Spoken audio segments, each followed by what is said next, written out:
This week, we are seeing some of the highest numbers of COVID-19 hospitalizations and ICU patients to date in Hamilton County. And tonight, we're getting a first look inside the area one hospital has set aside for a surge of patients. I'm Josh Rowe. And I'm Latricia Thomas. News Channel 9's Isaiah Kim Martinez has been asking questions about how local hospitals are prepared all week.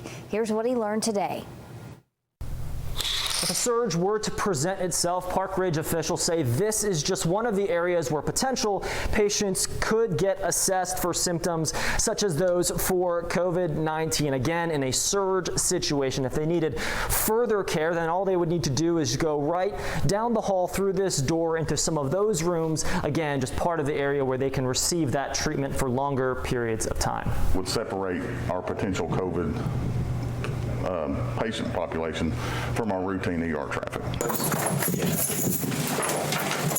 For the first time, we got a look inside at measures Hamilton County hospitals would take if things took a turn for the worst. Vacant spaces ready to be converted into care units if they reach capacity.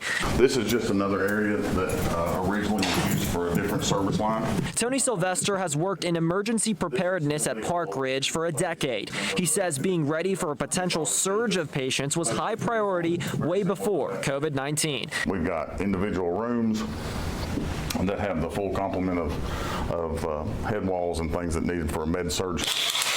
The number of COVID-19 hospitalizations and ICU patients in the county have hit new highs in recent days. Around Tennessee, same thing.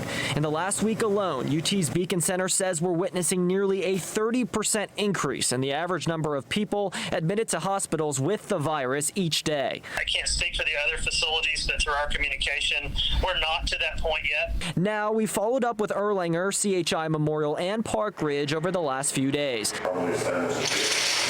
Every facility says even with those rising numbers, they're nowhere close to reaching capacity. We can sustain the number of COVID patients and patients in general. But Sylvester says at a moment's notice, they'd be able to flip the switch. Reporting in Chattanooga, I'm Isaiah Kim Martinez, News Channel 9.